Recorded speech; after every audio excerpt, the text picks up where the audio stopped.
Still to come on our program, how to play it cool in a coalition government with big promises on the economy. Our exclusive interview with Italian Minister of Economy and Finance, Giovanni Tria, right after this break.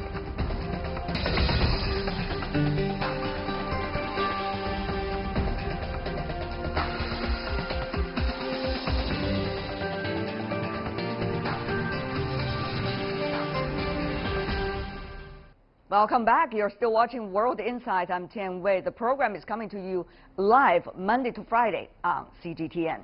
In June, Italy welcomed the new coalition government. The new Prime Minister Giuseppe Conte proudly endorsed the labels populist and anti-establishment. But the government has had a baptism of fire as Italy's economic situation proves more complicated than its political one.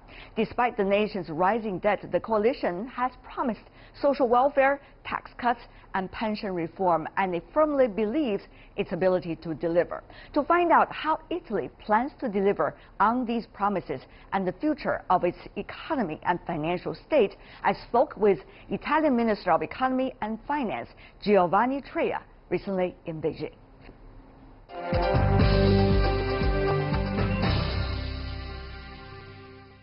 In general, in the last years, the gap is around 1% of difference in the rate of growth. But we can increase, we want to increase the rate of growth through public investment because we already have many funds in our budget. We don't need additional funds, but we have some problems in implementing this infrastructure, this investment, because some bureaucratic and normative obstacles that we are going to eliminate. But we understand you are having a coalition government, right? And that is how the complexity comes from. And therefore, as a member of that government, with different parties involved in the governance, how would you keep that balance? How would you make sure the funds are there, the money will be spent, and it will be spent on time, and there will be results, Mr. Minister? If I think about your job, my mind is already boggling. But this is the job of all the finance ministers worldwide. Well, it's not my particular job. In all the government, the job of many ministers, like education ministers or health, etc., their job is to attract budget for the objectives. The job of the Minister of Finance is to keep this request compatible with the objective of the government in terms of budget. The debt issue for Italy is a challenge. Right now, we see your president, for example, has apparently got promised from the Trump administration to buy some of the Italian debt. We have also seen you and your colleagues going on around the world communicating with people and governments about the debts. All the news about Italy that is going around the world asking for help for our debt is a fake news. It's a fake news. The news about what our Prime Minister asked to Trump, and of course it's a fake news that I came in China for the same reason. I'm here just to support the good bilateral collaboration and partnership between Italy and China, because we don't need this kind of help. We are convinced that the domestic as well the foreign investor will decide according to their interest if they want to invest in our public debt. Till now, all the investors that did that had some very good return. Why do you think there are fake news like these circling around about Italy? It's a political fight, of course. Within the country? Within the country. And therefore, with very different political environment. You started as an economic professor and later on built your career in the international organizations. But how would you, mainly a technocrat in a way, be able to survive and thrive so that many of the important things that you consider for Italy's economic future will be implemented, Mr. Minister? I believe that one become minister is no more a technocrat, is become a political minister. I don't think that exists some not political political ministers. I'm a part of a government. The government has a program. My job is to implement this program according my capacity. So you're ready to fight? No, I don't think they have to fight. We agree on the program of the government. We agree that we have to implement in the best way the program, and we agree that we have to implement gradually the program, because the sound basis to implement the program is to have the trust of families and companies in Italy and the international investors. Then all the government is totally aware of that.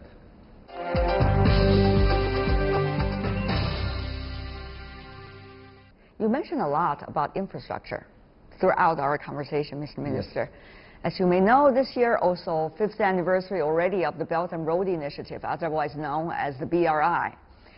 It's supposed to be a platform and an initiative to make countries and all kinds of players to come together about connectivity, about cooperation on infrastructure. So the question is, how much opportunity does Italy see in this initiative? We think in Italy that the Belt and Road Initiative is a real great project. It's a very comprehensive strategies for collaboration between countries.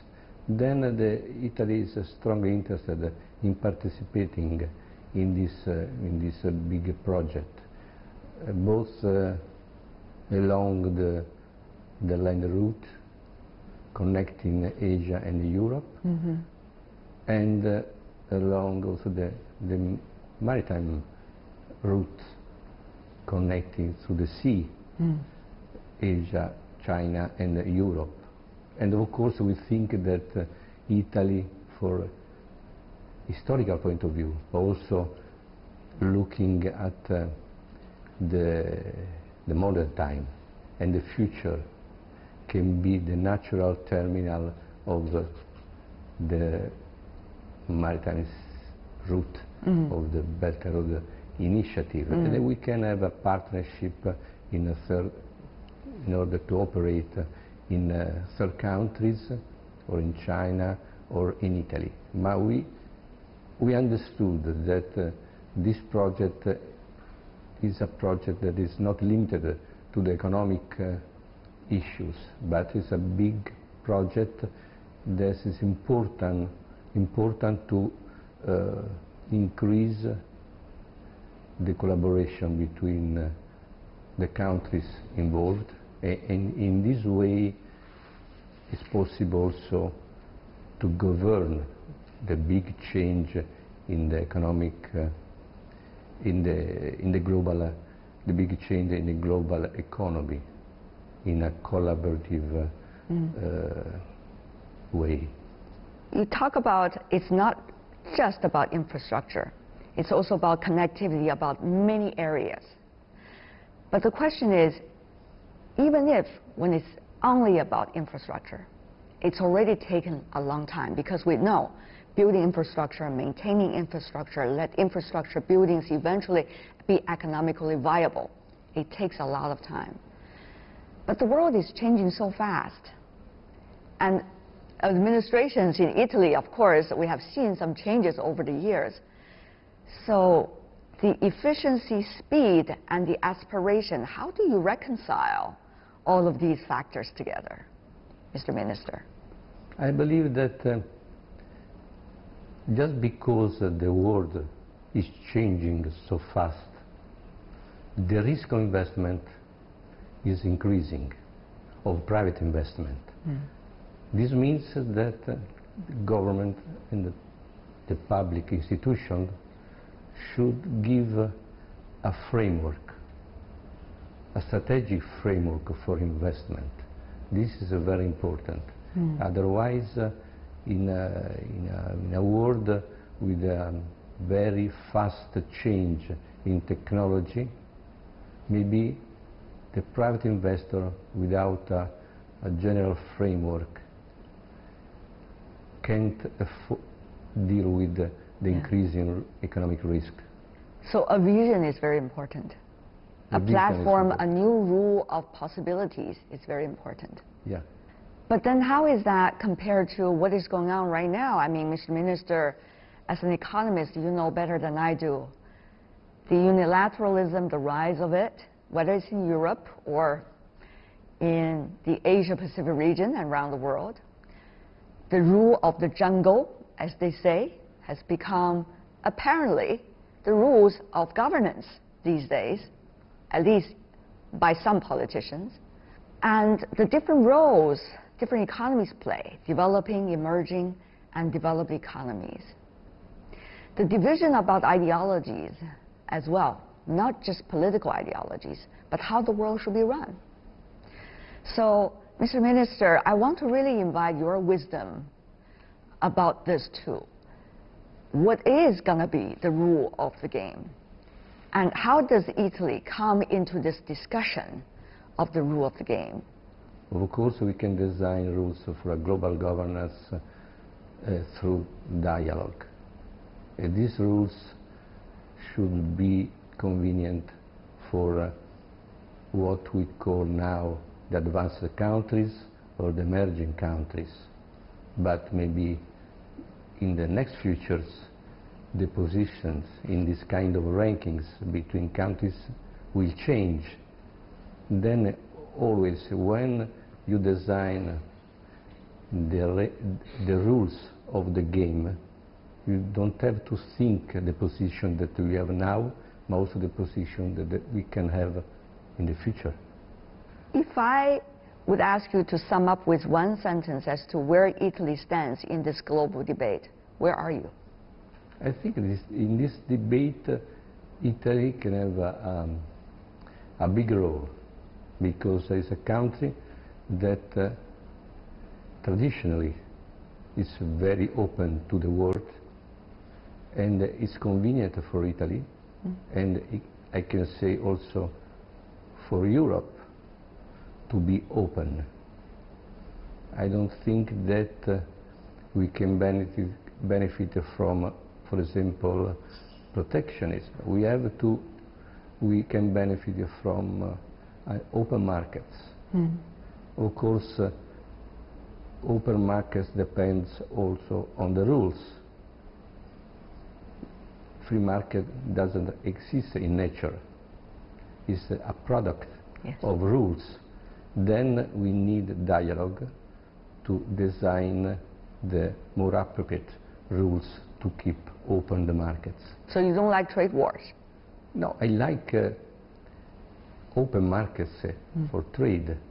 I don't like protectionism, but I understand why some protectionism can rise. We have to eliminate these reasons just to keep free exchange. Well, open market and free trade, as the minister said, is not necessarily a new idea. It's been there for a long time. 2075, Italian merchant and explorer Marco Polo traversed the Silk Road to the Yuan dynasty in China. Almost 750 years later, China revitalized, together with partners around the world, the Silk Road, and Italy has played a proactive role in this process. So what will be the legacy of Chinese and Italian cooperation in the 21st century? Italy's Minister of Economy and Finance, Giovanni Tria, talks about his nation's pivotal role in the modern Silk Road as he sees it. What is likely to be the sustainable foundation for China and Italy when it comes to interactions in the financial field and the interactions about trade and economic issues? We can have a partnership in many fields and many sectors. There are so many complementarities between China and Italy.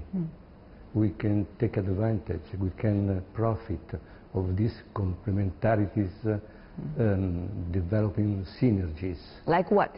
Synergies in all the fields, in investing in infrastructure, in technology, in food, in aerospace, in many sectors. We have Italy is the second manufacturer in Europe, country in Europe, and the seventh in the world. And China is developing an high level, high quality industries with high technology. Then we can put together these technologies and we can in this way invest and operate in China, in Italy, and also in the third countries. This is 40 years anniversary of China's reform and opening up. At this point, many Chinese are thinking, what have we done right? But at the same time, they're also thinking, what still needs to be done? As an economist and a minister in an economy that certainly needs a lot of efforts to revive, what do you consider about these two questions, Mr. Minister? And 40 years ago, I was in Beijing. You were? Yeah, yes. What did you do then? At that time, I was a young researcher at the University of Rome, and I came in China, Beijing, just to study the Chinese economic system. I was very interested in this system. How long were you here in China? I witnessed the startup of the reform in the 1978, 79. Wow. And now I can't be really admired. I can say emotionally and intellectually, looking back at what China did, at the progress of China, from the economic point of view, but also keeping social stability. It's in a country big as a continent. And I think that I'm optimistic for the future, because what Italy and China share is many thousands of civilization. Looking back at the history is the basis for innovation, is the basis to build the future. What I used to say that Italian and Chinese can talk about past and future at the same time. And reality and the present as well. Yes, of course. Mr. Minister, what a pleasure. Thank you so much, and very good luck to your work. Thank you. It's a pleasure for me. Thank you, sir.